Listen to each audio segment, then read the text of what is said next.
Hey guys, welcome back to my channel. आज हम पढ़ेंगे पिक्टोग्राफ्स क्या होते हैं। देखो, ग्राफ का यूज़ किया जाता है डाटा को रिप्रेजेंट करने के लिए। हमारे पास कुछ आंकड़े हैं, हम उसको रिप्रेजेंट करेंगे। लेकिन जब हम उन आंकड़ों में नंबर्स की जगह पिक्चर्स ऑफ ऑब्जेक्ट का यूज़ करें तो उसको उस ग्राफ को बोलेंगे पिक्टोग्राफ। यानी कि आप यहाँ पर लिखेंगे पिक्टोग्राफ, देख रहे पढ़ रहे होंगे। तो पिक्टो का मतलब होता है पिक्चर, ग्राफ्स आप समझते होंगे। जब हम एक्स एक्सिस और वाई एक्सिस लेते हैं उसमें हम नंबर्स का यूज़ करते हैं। बट जब हम नंबर्स की जगह पिक्चर्स का यूज़ करेंगे तो हम उस ग्राफ को बोलेंगे पिक्टोग्राफ। ठीक है, तो आप इसकी डेफिनेशन यहाँ पर पढ़ सकते हो। Pictographs are one visual and suggestive way to represent data without writing any numbers.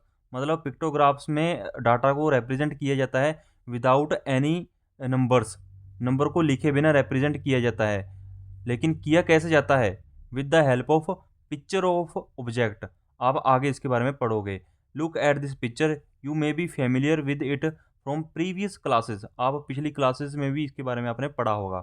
देखो, ये यहाँ पर हमारे पास एक डाटा है। ठीक है, यहाँ पर दिया है modes of travelling, private car, public बस, स्कूल बस, साइकिल, वॉकिंग। यहाँ पर दिए गए हैं नंबर ऑफ स्टूडेंट्स। ठीक है, यानी कि यहाँ पर जो इमोजी है, किसी में 4 इमोजी दिए गए हैं, किसी में 5 है, किसी में ज़्यादा इमोजी दिए गए हैं, जो क्या रिप्रेजेंट करते हैं।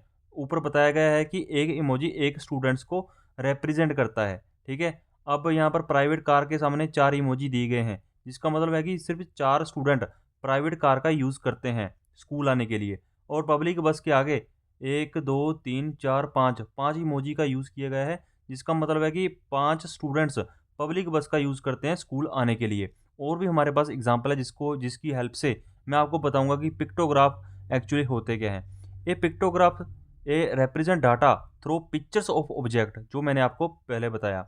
It helps answer questions about data with just a quick glance. मतलब जब हम पिक्टोग्राफ्स का यूज़ करते हैं तो हमें एकदम से डाटा को समझने में हेल्प मिलती है। हमें एकदम से पता चलता है कि डाटा क्या शो कर रहा है। देखो, यहाँ पर एक और एग्जांपल दी गई है। Nandi Kishore collected responses from the children of his middle school in Barsia regarding how often they slept at least 9 hours during the night. He prepared a pictographs from the data. देखो, यहाँ पर एक triangle दिया गया है। एक triangle का मतलब है 10 चिल्ड्रन। ठीक है, तो हमें बताना है कि कितने स्टूडेंट्स कम से कम 9 घंटे तो सोते ही है।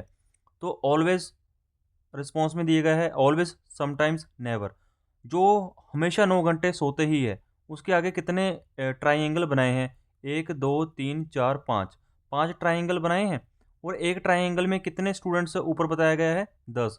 तो 5 इंटू 10 50, यानी कि 50 स्टूडेंट्स ऐसे हैं जो हमेशा 9 घंटे तो सोते ही है। और समटाइम्स के आगे 3 ट्राइएंगल दी गई है।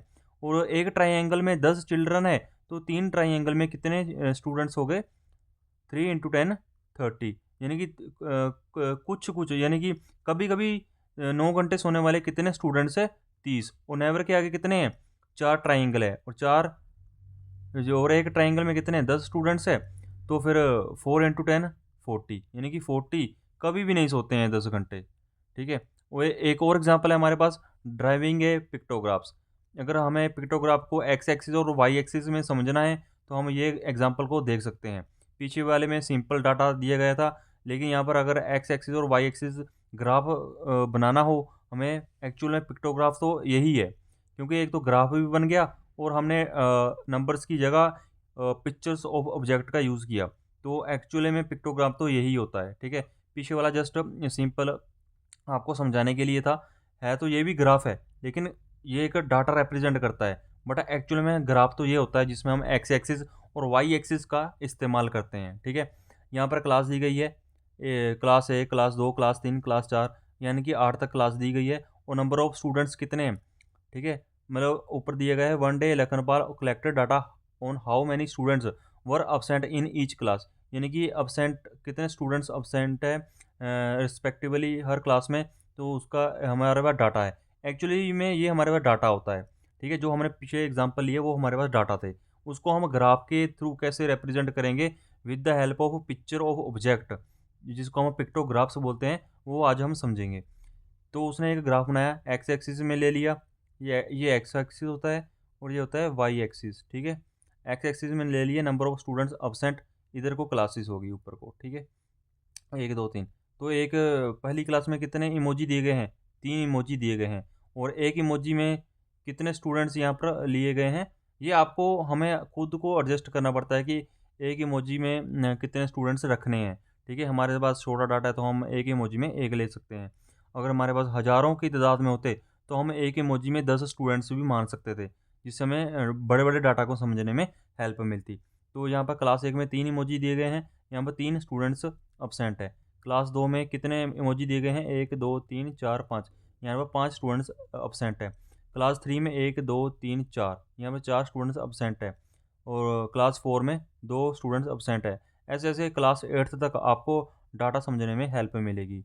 तो इसको बोलते हैं पिक्टोग्राफ्स, जहाँ पर हम एक्स एक्सिस, वाई एक्सिस में नंबर्स की जगह, ये एक्स एक्सिस हो गया, ठीक है, इधर को वाई एक्सिस हो गया, जहाँ पर हम नंबर्स की जगह यानी कि 1 मतलब 2, 4, 6, 8 इन नंबर्स को लिखने की बजाय हम इन पिक्चर्स का, इन इमोजीज़ का, ट्रायंगल का, ट्री का, कुछ भी हम फ़ोटो वगैरह पिक्चर्स का यूज़ कर सकते हैं डाटा को रिप्रेज़ेंट करने के लिए। उसको बोलते हैं पिक्टोग्राफ्स। तो आई होप आपको समझ में आया होगा। अगर इस तरह की वीडियोज़ आपको और देखनी है तो मेरे को सपोर्ट कीजिएगा। Thank you very much.